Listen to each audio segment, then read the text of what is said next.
Hello and welcome to the 21st Century Work-Life podcast, where we talk about leading remote teams, online collaboration, and working in distributed organizations. This podcast is brought to you by Virtual Not Distant, where we help managers and teams transition to an office-optional approach.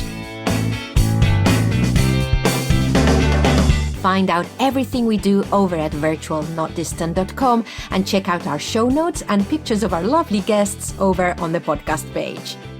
It's great to have you here, listeners. Let's get on with the show. Hello and welcome to the 21st Century Work-Life podcast. I'm your host, Pilar, and this show is brought to you by Virtual Not Distant, and you can find out everything about the company over at virtualnotdistant.com. And today I am delighted to have a guest with me, and this is Niklas Dorn, who is the CEO and co-founder of Filestage. And we're going to talk about, we'll see where the conversation takes us, but I'm really curious to see how his values have driven the growth of the company and actually just what that means in the day-to-day as well. But we'll see where this takes us. So welcome to the show, Niklas. Hello, and thanks a lot for having me today. Thanks. I think that the first thing maybe is to get some kind of context. Let's start from the beginning, because you are co-founder of Filestage. Can you take us to the beginning of founding the company and what that looked like? Of course. Obviously, one of my favorite questions, right, as a startup founder. So we started Filestage basically in 2015, right after completing our master's studies, basically in university. And early days, the good part was that my co-founder used to work in the film and marketing and advertising industry before the master's. And me as well. So we knew basically, let's say, how cumbersome it is to produce video content, especially, but then to review and approve that content with different clients and different departments within your organization.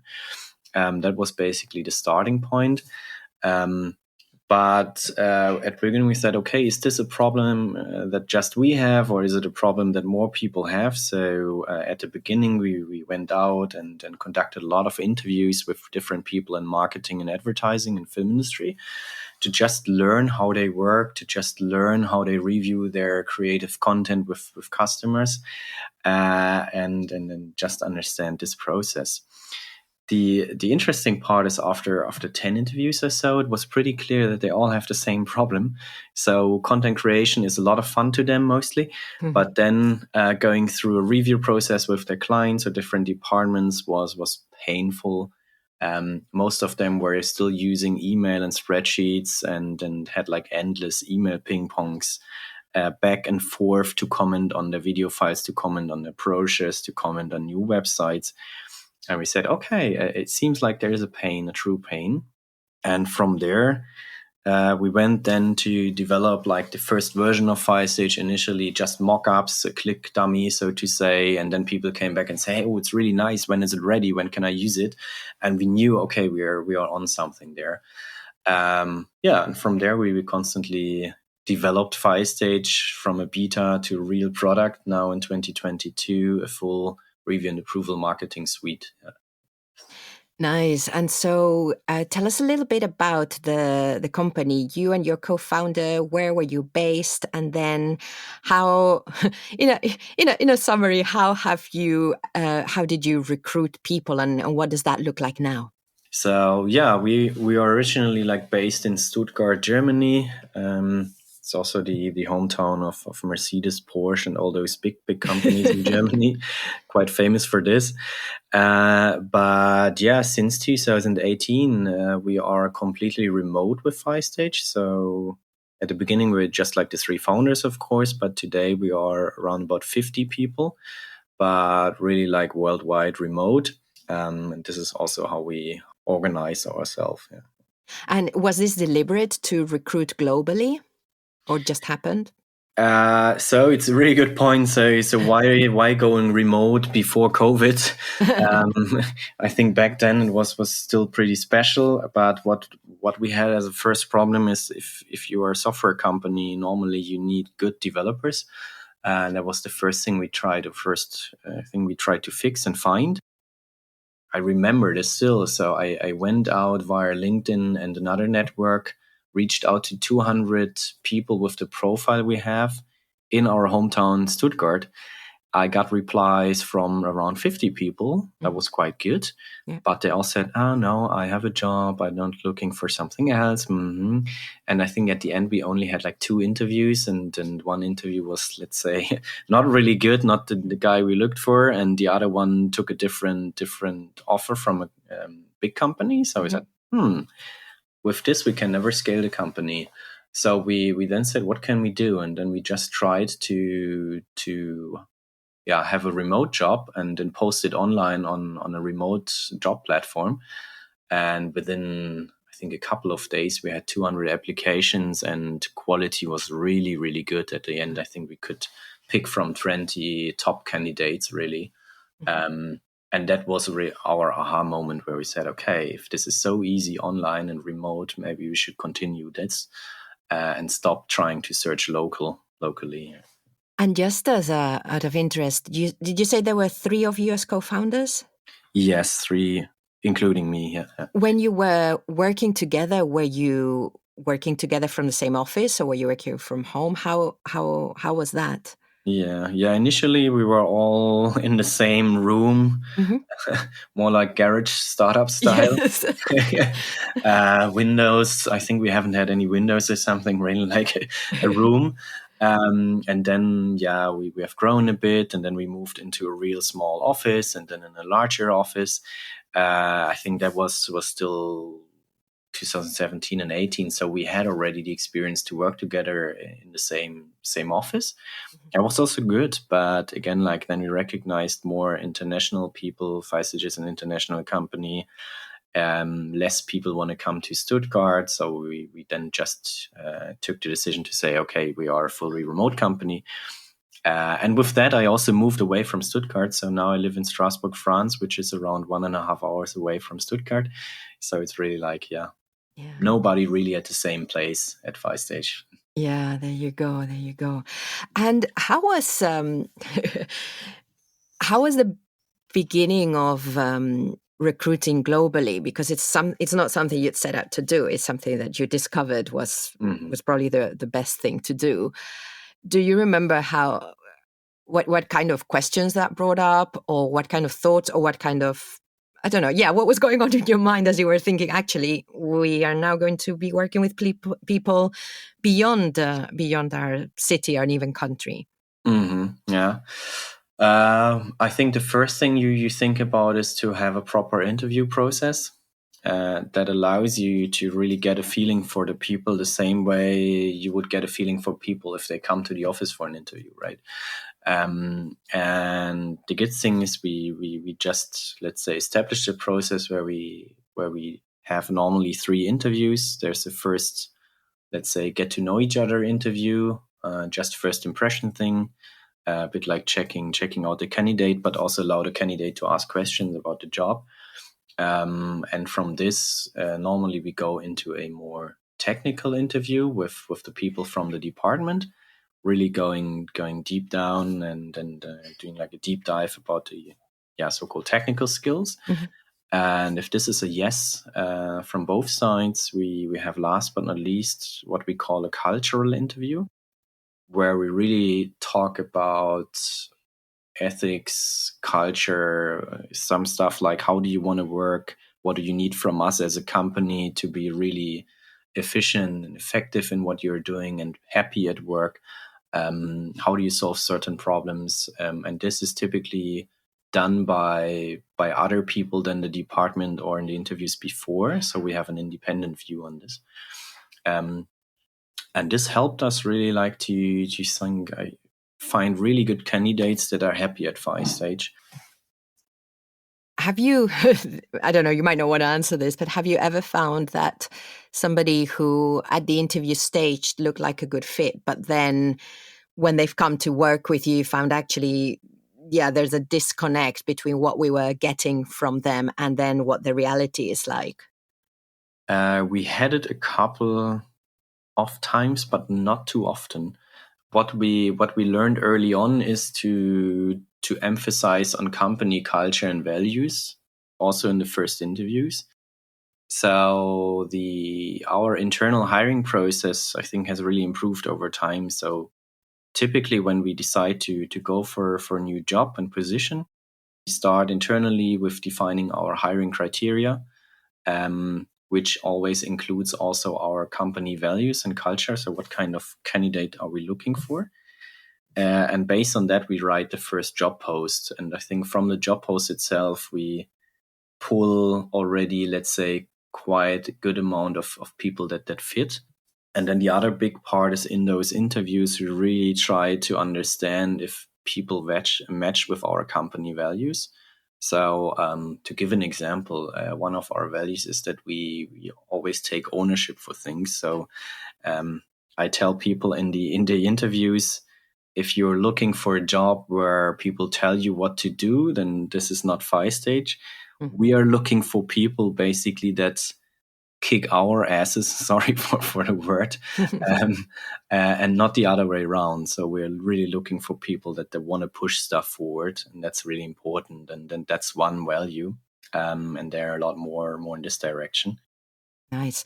So let's look at that in detail, because I'm always fascinated by what companies' values are and how they look in the day-to-day. So you've already got an example there. You're looking for people who will come to you as well, and not always waiting to be told. And also, I always think that as well. You want people who will hold you accountable. Exactly. For whatever. So. So yes, how should we start? I've got a list here in your hiring, in one of your hiring pages. Do you want me to go through those? There's 6 values, or do you want to start with whatever's on your mind first? Whatever you think is good. I mean, to add to the company values and culture, I can tell you it was also a learning process for myself. So initially, I was pretty, let's say, transactional, and I thought after university, we learned about company values and things like that, and I always thought it's management, blah blah, and it's not really helpful in business, But then over time, I realized, oh no, it's the other way around. It's basically the most important thing to make sure the values fit, and from there you can look into other things. So that was really like a learning curve. And I think also values normally will continue to evolve over time with the organization and the size of the organization. I think that's also the other part. So you cannot say those are the values forever and it's like that. But so let's go back to that then. Let's go back to you discovering the importance of values. How did you come up with that first set? I think initially when we were like pretty small, it was really like the 3 founders top down. Hey, this is what we feel like the DNA of our company is. But then becoming bigger and bigger and having more experienced people in the company, we basically started again like with values top down, but at the same time bottom up, and really asked the people what they think, what they feel. And then we basically merged them all together and ran through another feedback process where we aligned on them. And then I think finally one of our marketing persons there that's really good with those things helped to fine tune them for us. Yeah. That is really wonderful that you saw who you had in the company, which obviously were people who were working for you, in how you'd hired and everything. You'd made sure that they were a culture fit in some shape or form. And then you came back and go, okay, well, this is what is driving us. This is what we'd like from, as you say, from the leadership team to be driving us. But actually, who are we? And we like who we are. I love that. I don't think I've heard that before in this sense. Did you find that being dispersed or remote either helped or hindered with this process? Or was this something that was probably so much in your DNA now that you didn't even bat an eyelid about it? Yeah, I think the one thing I learned about being a remote company, it forces you to be really well organized, structured, and to document almost everything. Because, I mean, we are remote, but we also work in different time zones, so a lot asynchronous work. To give an example, in an office, hey, you just meet for lunch randomly, you meet in a coffee kitchen to just have a coffee together, and you define your culture like this. People feel the culture by just being there, and then they adopt to it. It's a typical group thing, I would say. Mm-hmm. But in a remote company, let's say the meetings are often more transactional. So you jump in, you discuss a topic. I mean, you talk maybe 2 minutes about private life, but you don't really act, like in a different manner or something. So yeah, I think it just makes sense to be a lot more verbal, but then also write down the stuff so it's available for everybody. So I think the one part is really having proper values and having them accessible. The other part is to make sure you have a really good structured onboarding in the company. Let's say for us, we organized our onboarding using the tool Asana, but you can also use, of course, any other project or task management tool. Mm-hmm. But with this, we just have a template with lots of things. On top, we have an onboarding body. And then basically during the onboarding, really make sure we go through the values again. We discuss them. And then later on, let's say we always try to refer to our values when something happens, or if something works fine, or if something doesn't work fine. We try to tie it to our values again. Giving an example, so if let's say if somebody is hired for a new job and is in there, and then let's say responsible for bug fixing and support or something, mm-hmm. and then decides like, oh, I found something Friday, or let's say Thursday, but I'm out tomorrow. Maybe I just overlook it a while, and then tomorrow somebody else in the team can take over. Let's say that's the opposite of what we have as a culture in terms of we are goal owners, problem solvers, and really take ownership. And let's say such a behavior we would try to address then later on and say, hey, look, typically as a goal owner, you're responsible, and normally it's your job to fix it and get it done, and don't and make sure nobody else in the company has to feel the pain. Don't hide from your problems, please. And this would be one way, basically, to use like the values to define a bit like the way we want to work together. I think you make such an important point. I mean, this is something that companies that have been distributed for a while have really understood. And I think the next step for people, for those companies that have had to become remote or have decided to become remote recently, or are adopting that subset of hybrid, that when we're thinking of culture, it's not just about socialization. It's about understanding how we're expected to behave. And then these values that for a very long time have meant very little in organizations. Mm-hmm. And we've, whatever. Actually, they become that check-in. We don't have the visual cues, the presence cues to understand whether our behavior is in line. Mm-hmm. So we need to go back to something that's been made explicit. And it doesn't dehumanize it. It just provides more of a guideline. When you don't have that other guideline, you've got to substitute, and you substituted in a completely different form. Absolutely. Yes. Yeah. So there's one more thing before we come to the values that I wanted to pick up on. So you talked about documentation. Mm-hmm. And this is another thing that I think new organizations new to what I would call proper remote or proper whatever, hybrid, virtual, is something that is difficult to get our heads around as well. So when you talk about, because, okay, I'll tell you what I think when I think of documentation. I think of a whole range of things, from the stuff we put together, like, for example, what our values are, what they might look like in practical terms, to processes like this is how you do this here, or this is how you use this tool, for example. But I also think of conversations that we might have online, like comments in Asana, you were mentioning, or comments in something like Slack or Microsoft Teams. I also think of that as documentation in a way, but there's something, I don't know, what are you referring to, and how does documentation get created within your organization? Yeah, I think you're right. There are a billion different aspects to it, and I think probably we can talk more than a day about that. In a nutshell, I think there are different aspects. So it starts with, let's say, have the most important information to do your daily job somewhere written down. And again, like this starts high level with what are the company values, what is our vision, being clear about that, but then also having documentation. For example, if you work in customer success, how do I work with my customers? What is, let's say, a playbook I can use in my customer conversations? Where do I document my communication with the customer? All those things that organize your day-to-day work, I think is something, of course, we will teach people during the onboarding, but at the same time, we think it's something that should be written down somewhere so people can really read and get back to it later on if they have a problem. Also, such things like how can I report a bug? How does it work?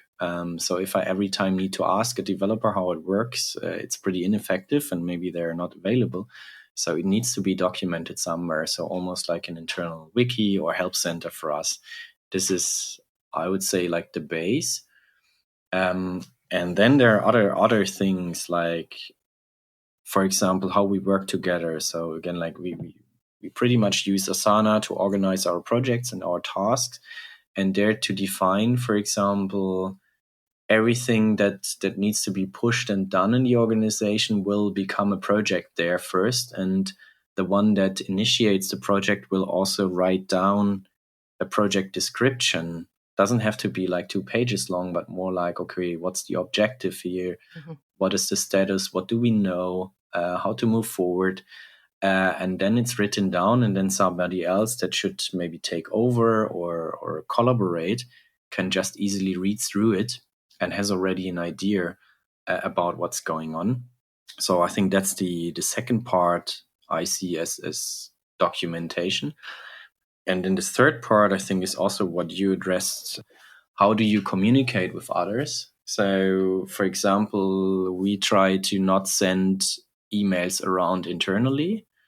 We always try to have discussions via Slack. If it's like brief discussions, or if we want to share any updates, then we have different channels for departments and topics. All right, that's a bit like the asynchronous quick way. Mm-hmm. Then for projects, everything is like more organized in Asana. Then for, of course, content review and approvals and things like that, we use our own tool, Filestage. And then last but not least, it's about like what happens if I have a thought I want to discuss with somebody. Then there are two options. It's like urgent and I just need to get quick feedback. Then we recommend to jump on a quick call with somebody. 5 minutes, 10 minutes, just discuss it, and it's better than writing 20 different chat messages, right? Mm-hmm. Or you say, no, it feels like it's something important but not super urgent, and maybe we also need to decide if it's something we want to prioritize. Then we say, okay, create a task for it and move it to the respective board. So let's say if you are part of the marketing team, then there's a marketing board where we collect new ideas.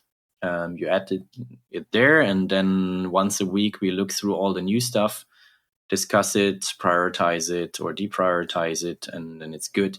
Because this way you make sure people also can focus and have like deep work time rather than being like, jumping from one to another topic constantly. That's because I think this is also a big issue companies have, right?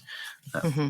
Yeah, no, I like that you have that deliberate space for stuff that, yes, we need to discuss, not now, but I want to make sure that this is discussed and turn it into an action, almost into a task. Yes. But there needs to be that space. We need to know that we've got that space to capture that thought and then come back to it when the time comes.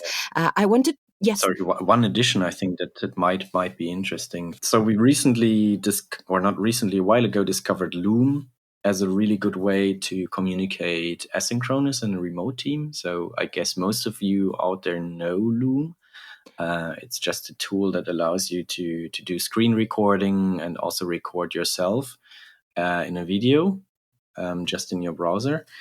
And we recognized it often helps to just express a bit like a thought or describe like a project or something in a quick way that everybody else can understand, and it often works much better than just writing down text basically as a project description. And this really also helped us to be better organized. Of course, there are a billion other tools you can use to record videos, but we use that, and then we link those videos in our tasks as a description, or sometimes we use those videos and upload them again like to Filestage and then share them, and then everybody else can comment later on and ask questions dynamically in the video.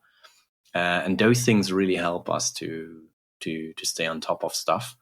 But yeah, I think it's a constant journey and will develop over time. So yeah, definitely important topic. So it seems to be like this is a good moment to ask you to describe Filestage, your product, because I haven't given you the chance to do this. And I think that it seems it plays a very important part within your internal communication as well. So can you tell us how you're using it, what it does?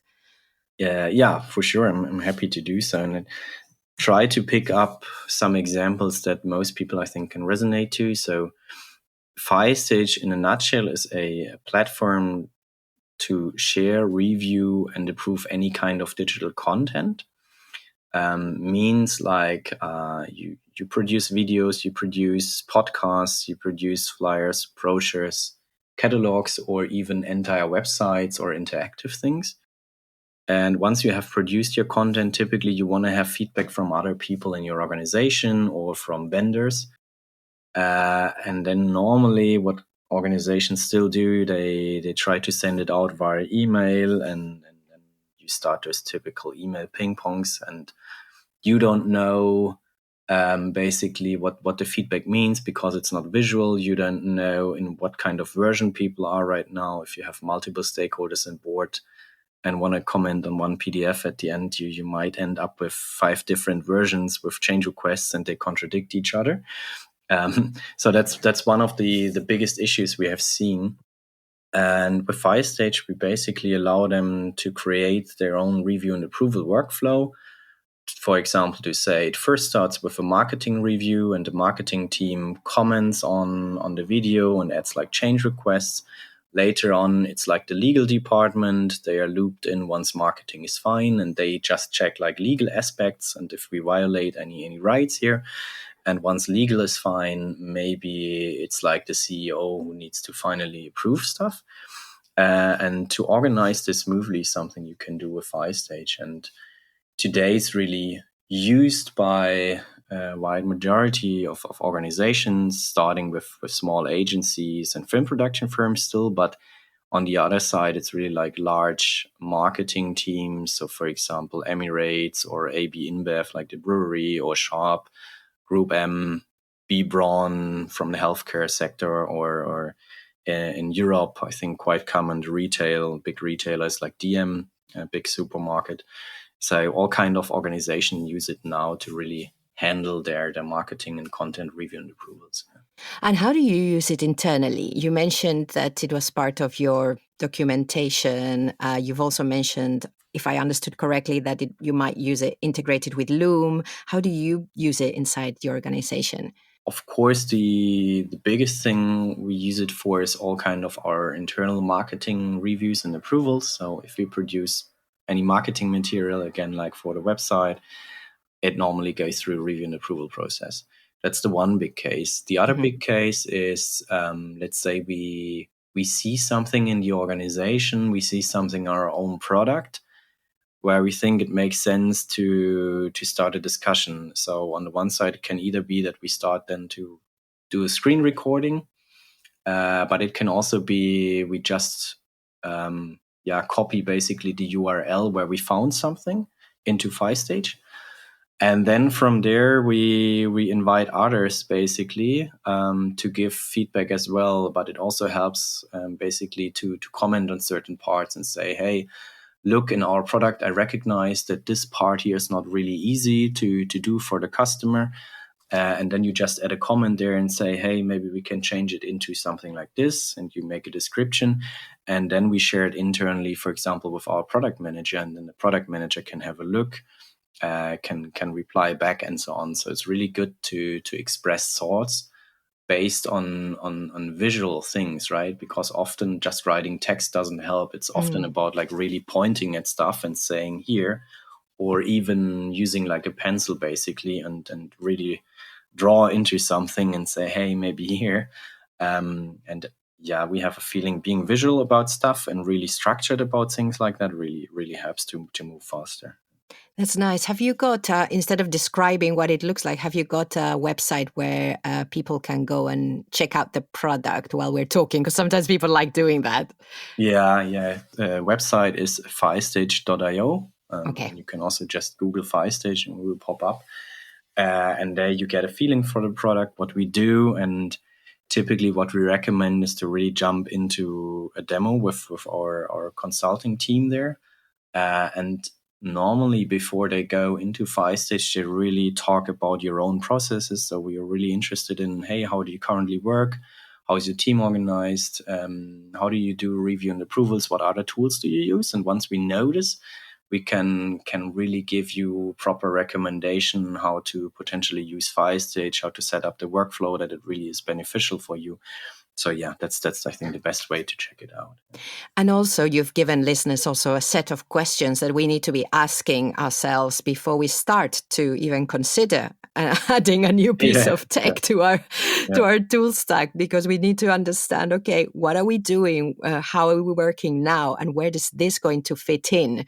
And is it going to be easy to integrate it? Are we going to need to adapt what we're doing? I think all these questions are really key. So yeah, so thank you for that. And it's nice if you're considering a new tool to talk to someone who is asking you those questions. Yeah, I think you have a good point there, a really important one. So I think one way we distinguish from maybe other SaaS companies, we really believe in, hey, it's a SaaS product and it has to be really easy to use, especially for the ones that are not using it day to day. Stakeholders that you just want to evolve from time to time, they just have to understand it in 10 seconds. But then on the other side, we believe in being humans and really talk to each other, understand your real issues you have in the team. And then I think we have already like 600 customers and we know a lot about marketing workflows. And I think we can help a lot with that.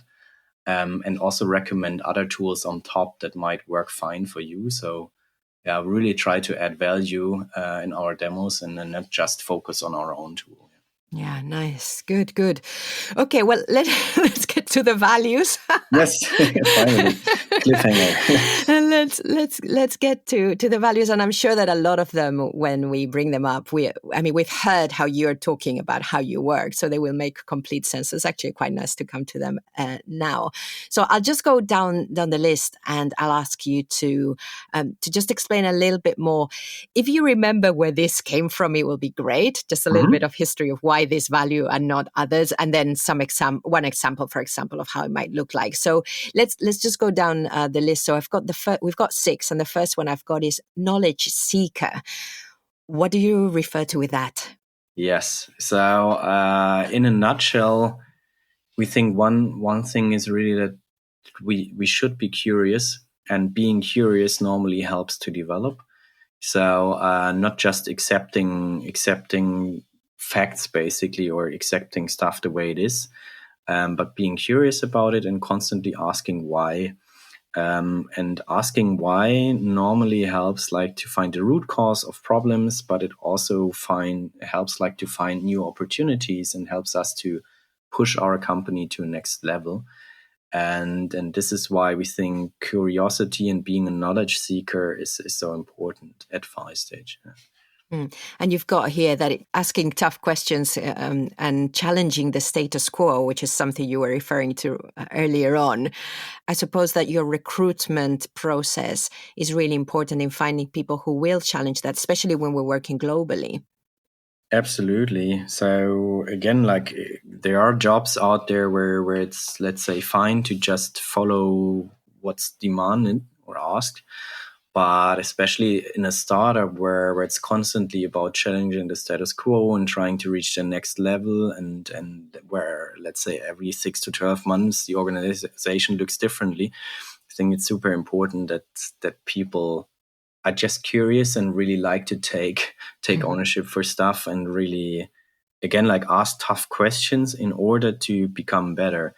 The most important thing is to not misunderstand this with being, let's say, rude or something. So we strongly believe in, if somebody asks questions and so on, it's in order to improve altogether.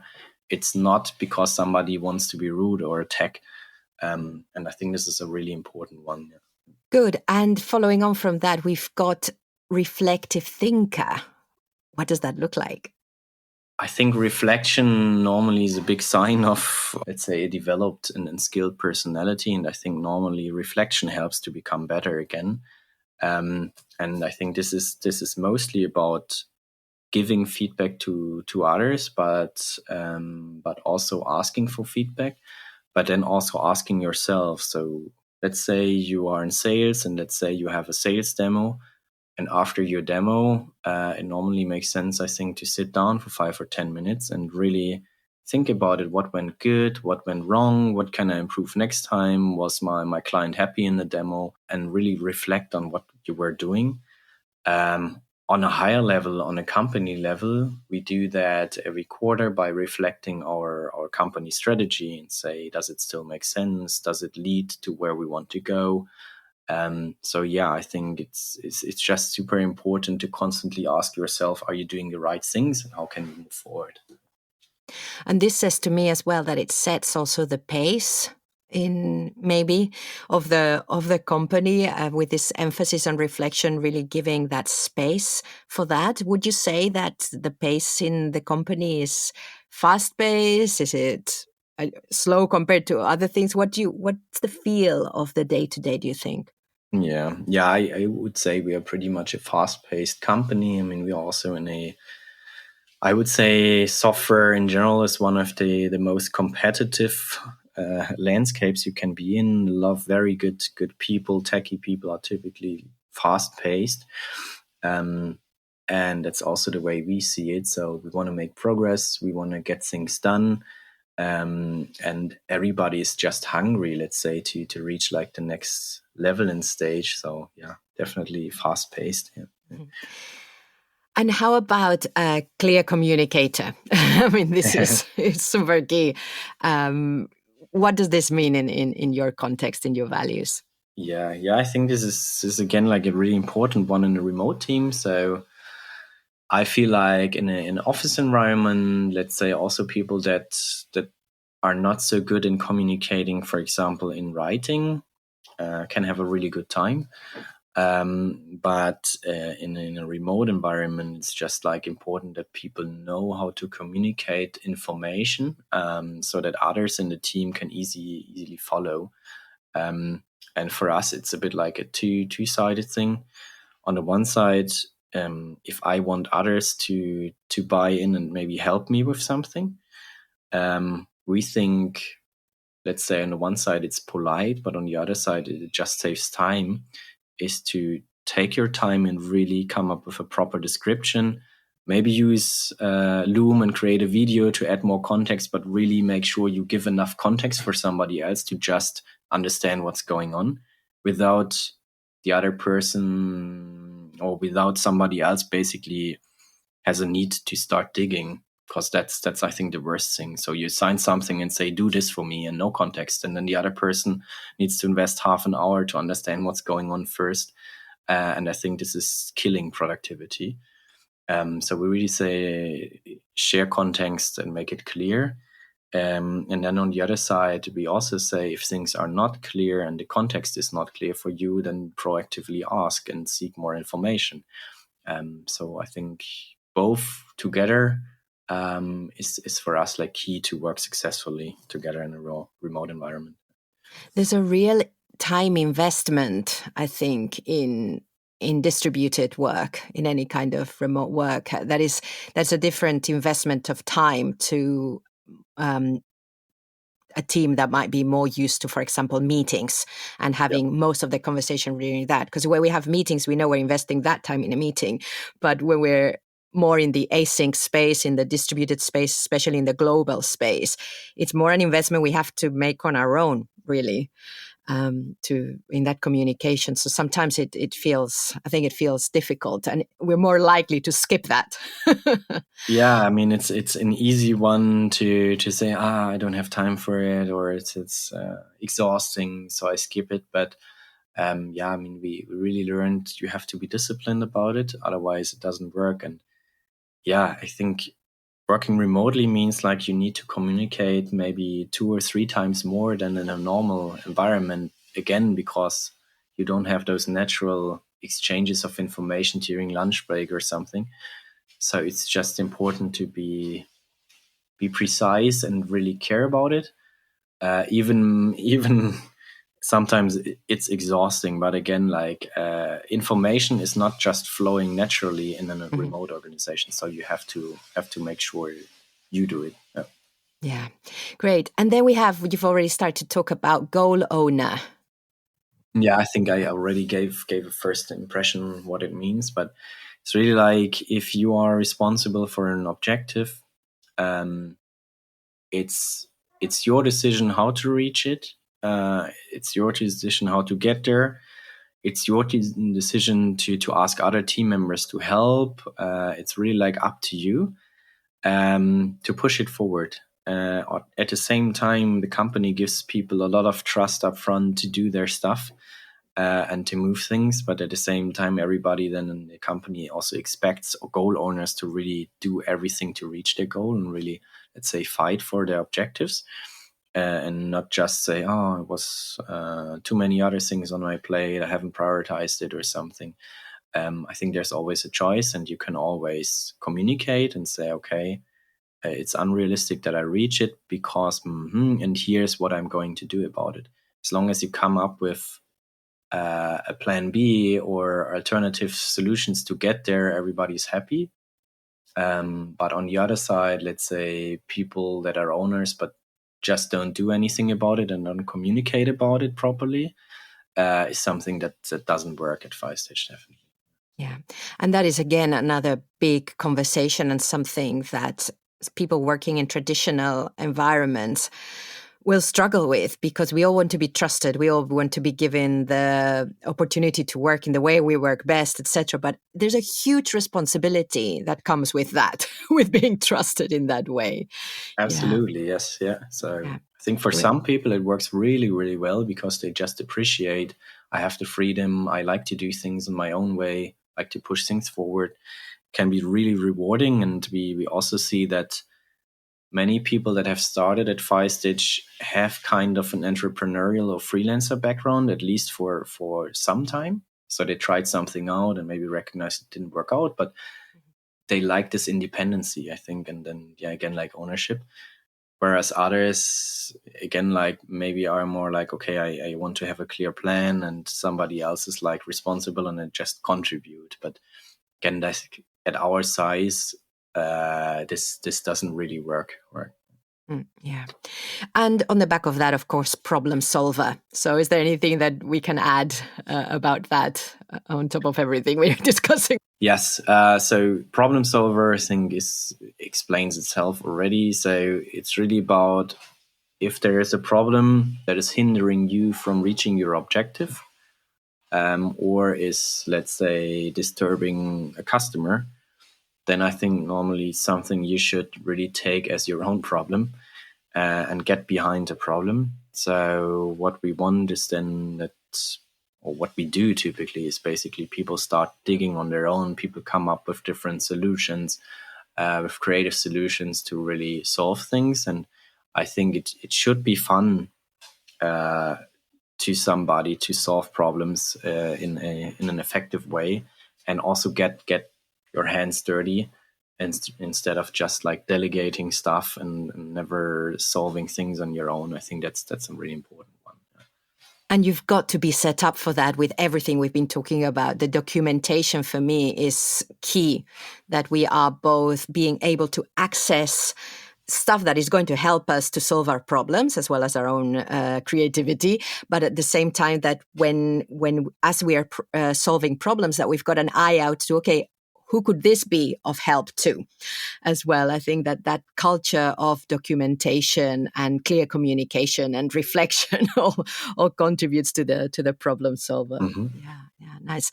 And of course, all of these are always interlinked, which is they make sense that they're together. So finally, we go to team player, which I mean, is there anything that you want to add around this? Yeah, I think team players is pretty much most organizations, I think, have team player on the as part of their cultures. For us, is also an important one. Part of this is like playing fair. So we really want to be a no asshole company, no ego company. It's also pretty important. It doesn't matter if you are, I don't know, a junior, or if you are the CEO. Everybody can jump on problems, can come up with new ideas, and will be equally discussed. And at the same time, let's say, yeah, we just try to have a good time together, working together, be nice. And again, it means like sharing context with others, asking people if you can help, solving problems on your own if necessary, but then also offer others help to collaborate. All ties in, I think.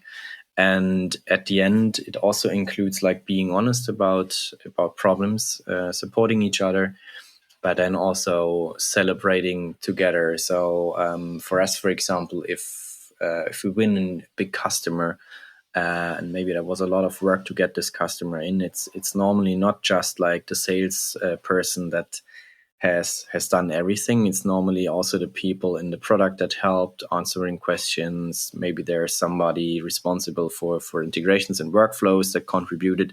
So usually it's a team effort.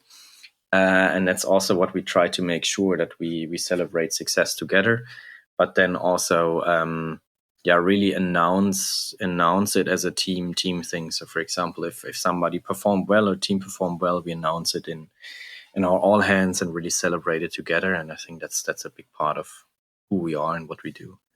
Yeah, I think also throughout all of these 6 values, so knowledge seeker, reflective thinker, clear communicator, goal owner, problem solver, and team player, there's so much role modeling that I imagine comes from you around this.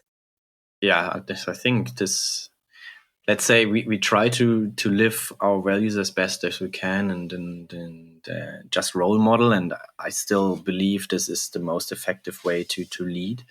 Is to just behave like that, so other people know this is normal behavior. And I mean, I personally would think it would be weird. I mean, if we don't respect our own values and act like this, how can we expect others to do the same, right? Yeah. Nice. Good. So just to wrap up, Niklas, I want to take you back to 2015 when you started the company and where you are now. Has anything changed about, well, I'm sure lots of things have changed, but maybe one thing that stands out. Has anything changed about the way in which you view leading a company, or the way in which you view, for example, the role of a physical space within the work, or how you view growing a company? Mm-hmm, mm-hmm. I think, yeah, of course, a billion learnings and things on our way. The most important for me was to understand that a company at a certain time cannot be a founder-led company. A company normally needs to transfer into a people-led company, so led by each and everyone in the team. And this means like you need to have really good people within the company that, again, like respect the values and live the values. And let's say this was also the most rewarding thing once we understood, hey, if we invest in really good people, suddenly things become so much easier and so much better than if just the founders do it, because of course we cannot do everything and we are not experts for everything. There are many people out there that are a lot better than us. So for us, it's all about trying to make sure people have a good time at Filestage. We remove blocks for them as best as we can, and then we let them do their jobs, and we try to not stand in their way, basically. And this is something I think that really has changed over time and really helped us to move forward. Nice. Well, thank you very much for that. And so we can direct listeners to find out more about Filestage over at filestage.io. Any places that if people want to connect that you prefer online? We are super active on LinkedIn, so feel free to follow us on LinkedIn to connect yourselves with me directly at Niklas Dorn. My LinkedIn profile. And then, of course, via the website, you can always call us, you can reach out. We're happy to chat. Excellent. Well, Niklas Dorn from Filestage, thank you very, very much for your time here. And I'm sure listeners will appreciate your openness, your honesty. I appreciate your concentration while some stuff was happening behind you. It's very difficult to concentrate. Sometimes I think I would have never known if it hadn't been for a bit of noise. So thank you for that ability to concentrate behind the microphone as well. Big part of remote work, right?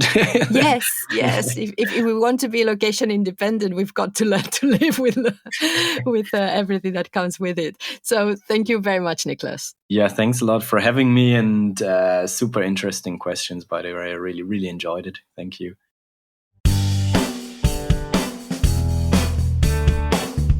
A big thank you for listening to the 21st Century Work-Life podcast produced by Virtual Not Distant. If you have something to add to the conversation, let us know through the contact form over at virtualnotdistant.com. I have been your host, Pilar Orti, and I'm signing off now. Wherever you are, whatever you're doing, enjoy.